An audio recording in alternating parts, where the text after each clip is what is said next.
Aman.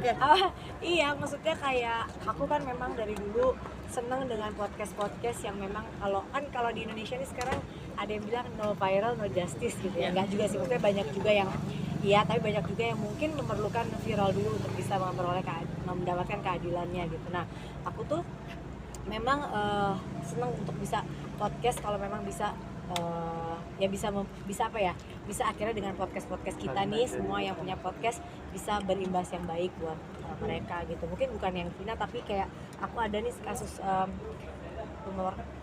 aduh sedih banget sih dengarnya, kayak pemerkosaan terhadap anak kandung yang di daerah Sumatera itu tadinya udah bebas, dan sekarang alhamdulillah dengan kita maksudnya blow up dan lain-lain. Ada kucing ya? Enggak, Bunda. Ringtone. Kucing, Notif. ya Allah. Itu jadinya juga jadi bisa. Wah, bukan saya sih. mana? Suara handphone. Notif. Enggak, Bukan notif. Enggak. Saya helm dulu. Kamu lihat. Handphone Bunda. Tenang dulu Bunda. Udah saya makan Bunda. Ya, jadi seneng gitu kalau bisa. Ya, dan alhamdulillah sekarang keputusannya mau tertangkap lagi setelah keputusan sebelumnya itu bebas. Jadi ya alhamdulillah kan kalau misalnya dengan podcast seperti itu bisa, maksud aku bisa tujuannya bisa benar gitu buat orang-orang yang memang membutuhkan keadilan. Tapi yang dari dua Bunda. kali podcast ke Saka Tatal dan ke keluarga Vina, apa yang dapat kamu?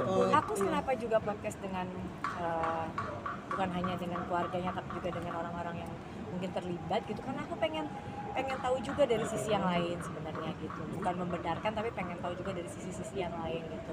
Dan alhamdulillah kemarin juga bisa ketemu dengan keluarganya gitu, bisa ngomong langsung, bisa mendengarkan secara langsung gitu. Itu aja sih, nggak makanya jadinya tuh nyesel kenapa nggak dulu kuliah hukum ya gitu.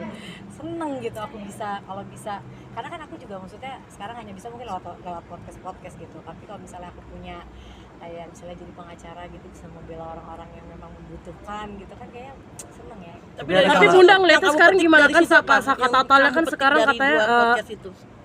Gimana? Yang kamu petik dari dua podcast itu apa sih? Ya ada lah, tapi kan kita nggak bisa menjudge sesuatu cuma berdasarkan podcast. Semua kan ada Prosedur. penegak hukum yang mungkin bisa lebih pantas untuk ditanyain ya masalah kayak gini sih. Tapi Bunda ngeliatnya gimana sih kan Saka Tatalnya kan katanya korban salah tangkap juga, Ya terus itu kan nggak bisa kita buktikan secara omongan ya. Semua juga ada aparat yang mungkin bisa lebih menjawab untuk masalah ini gitu. Kalau aku pribadi kan hanya bisa memberi sisi-sisi lain dari kayak kemarin dari keluarganya, mungkin juga dari yang lain gitu. Jadi kalau misalnya membuktikan salah atau tidak itu kan bukan tugas kita, bukan tugas aku. tapi menyayangkan nggak sih Bunda salah tangkap terus dipaksa ngaku, dipukulin juga oleh oknum yang tidak nggak bisa bertanggung juga mengomentari sesuatu yang belum jelas dan belum tahu kebenarannya. Nanti takutnya jadi salah persepsi. Jadi baiknya ya kita tunggu hasilnya dari kepolisian. Tapi melihatnya gimana sih Bunda? Salah satu DPO yang udah tertangkap pasti dipertanyakan Bunda. Mungkin Nah, itu kemarin gimana setelah lihatnya, wawancara Bunda? dengan keluarga gimana Bunda?